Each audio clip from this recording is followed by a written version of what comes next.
Idemo tamo da... Vaš prvi klijent na cijepljenju, vaš suprug, bili ste nježni? Hvala. To vam kažem. Jesu bili nježni?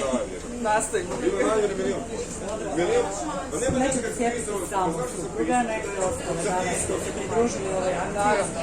Naravno ću se pridružiti uvijek ko god želi. Ostaću pomoći. Poruka građanima. Cijepite se. Kakav odaziv očekujete?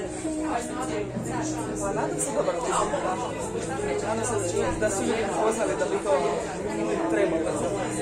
Jedino to nas može izoliti. Cijepiti supruga, cijepiti građane, to nije vaš redoviti posao, ali danas to je između ostalo posao liječnika. Zašto ne?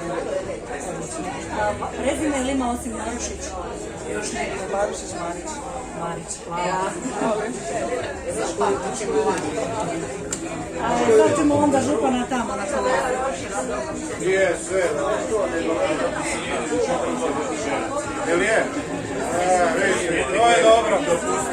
To je dobro.